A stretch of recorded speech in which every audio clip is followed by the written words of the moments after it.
এখন আছি দিল্লিতে, যাচ্ছি হচ্ছে কাশ্মীরি গেট। ওই জায়গা থেকে হচ্ছে রাত 10টা 40-এ আমার মানালির জন্য বাস। তো যাই হোক, ওইখানে গিয়ে দেখা হচ্ছে। আর বাই।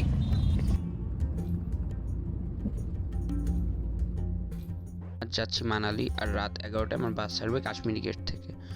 আমি আগে থেকেই অনলাইনে বাসের টিকিট কেটে রেখেছিলাম রেড বাস অ্যাপের মাধ্যমে, কিন্তু যে কেউ এসে অফলাইনে টিকিট কাটতে পারবে, কিন্তু সেক্ষেত্রে কিছু বেশি রুপি লাগতে পারে। তো আমার বাস ছিল লাক্সমি হলিডে কোম্পানির ভলভো 9600। বাসের টিকিট মূল্য ছিল বাংলাদেশি টাকায় মোটামুটি 1150 টাকার মতো। তো এখন সকাল 6টা বাজে, আমি ঘুম থেকে উঠলাম। উঠে জানলা দিয়ে যখন চারপাশের ভিউ দেখি, ও ভাই, পুরা ভিন্ন রকম একটা অভিজ্ঞতা ছিল। কারণ রাস্তার দুই পাশ দিয়ে মেঘ, আর সামনে উঁচা পাহাড়, ভয়ানক সুন্দর লাগছিল। তো আমি যখন মানালিতে পৌঁছাই তখন সকাল 11টা বাজে, আর আমার আগে থেকেই বুকিং করা ছিল। তো আমি নামার সাথে সাথেই আমার হোটেলের পিক আপ কার্ড এসে আমাকে নিয়ে চলে যায় হোটেলে। অ্যান্ড দেন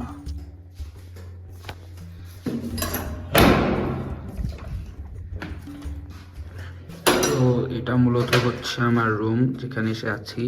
একটু এলোমেলো, এটা হচ্ছে বেড, আর এটা হচ্ছে ওয়াশরুম।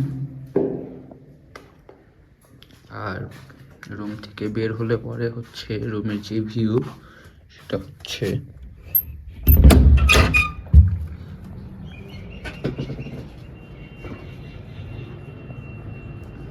এই।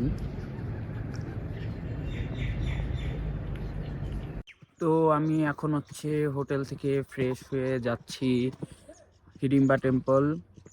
তো হিড়িম্বা টেম্পল এখান থেকে বেশি দূর না, পায়ে হেঁটে হয়তোবা গুগল ম্যাপে দেখাচ্ছে 6 থেকে 7 মিনিট লাগবে।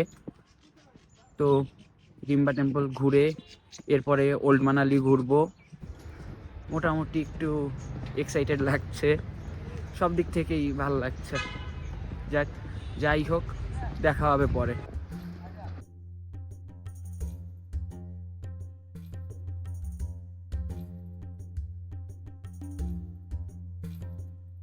এখন যেখানে আছি সেটা হচ্ছে হিড়িম্বা দেবী মন্দির। সনাতন ধর্মে হিড়িম্বা একজন রাক্ষসী। কথিত আছে দাদা হিড়িম্বের আদেশে সুন্দরী রমণীর বেশে পঞ্চপাণ্ডবকে বধ করতে যান হিড়িম্বা, কিন্তু ভীমকে দেখে প্রথমেই তার ভালো লাগে এবং বিয়ে করার ইচ্ছা প্রকাশ করেন। সেই ঘটনা জানতে পেরে নিজের বোনকেই হিড়িম্ব হত্যা করতে চাইলে হিড়িম্বকে মেরে ফেলে ভীম। এরপরে মাতা কুন্তির আদেশে হিড়িম্বাকে বিয়ে করেন ভীম। কথিত রয়েছে ভীম এবং হিড়িম্বার সন্তান ঘটোৎকচ জন্মগ্রহণ করার পর ভীম সেখান থেকে চলে এলে মানালির ওই জঙ্গলে পুত্র সন্তানকে নিয়ে তপস্যায় মগ্ন হন হিড়িম্বা। মানালির মন্দিরটি তৈরি হয়েছিল 1533 সালে। মন্দিরের ভিতরে রয়েছে বিরাট এক কালো রঙের পাথর। লোকের বিশ্বাস ওই কালো পাথরের নিচেই ধ্যানে বসতেন হিড়িম্বা।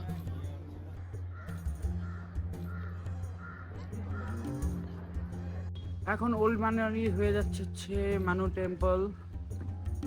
তো অনেক দূর হাঁটা লাগছে, কোনো অটো পাই নাই বা কোনো গাড়ি পাই নাই। গাড়ি যেটা পেয়েছি প্রাইস অনেক বেশি, তো কেউই কনভিন্স হয় না কম প্রাইসে যেতে। তো ভালোই হাঁটা লাগছে, প্রায় 2.5 কিলো হেঁটে ফেলেছি। এখন মানু টেম্পলে গিয়ে যাই হোক দেখার চেষ্টা করি। আর ওল্ড মানালি অনেক সুন্দর।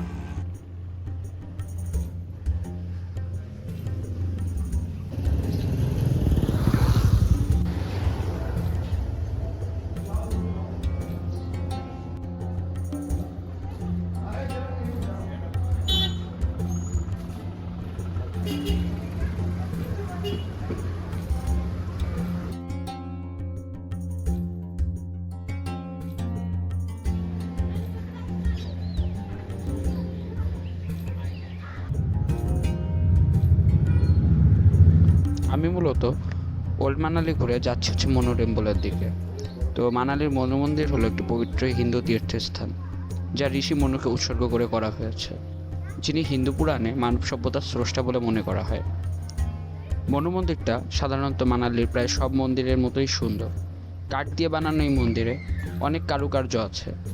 এই মন্দিরের বাইরে ও ভিতরে সনাতন ধর্মের বেশ কিছু দেবদেবীর প্রতিমাও দেখেছি। কিন্তু এই মন্দিরের ভিতরে ছবি তোলা বা ভিডিও করা একেবারেই নিষেধ।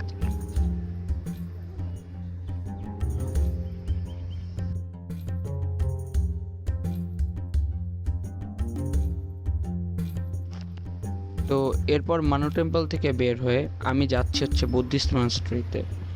আর এটা ছিল আজকে আমার শেষ গন্তব্য। তো বুদ্ধিস্ট মনস্ট্রিতে যাওয়ার জন্য আমি একটা অটো নিই, আর অটো ভাড়া নিয়েছিল 150 টাকা। তো যেটা দূরত্ব অনুযায়ী অনেক বেশি মনে হয়েছিল।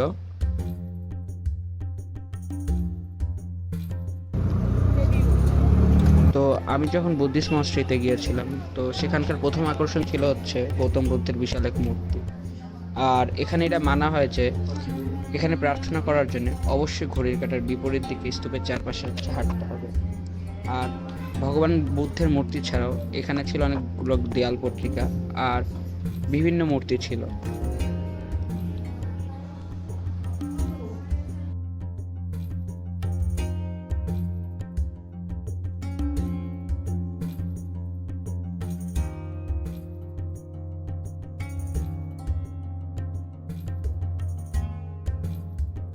তো এই পর্যন্তই ছিল আমার মানালি ট্রিপের প্রথম দিনের ভিডিও। তো আশা করি দেখা হবে পরবর্তী ভিডিওতে।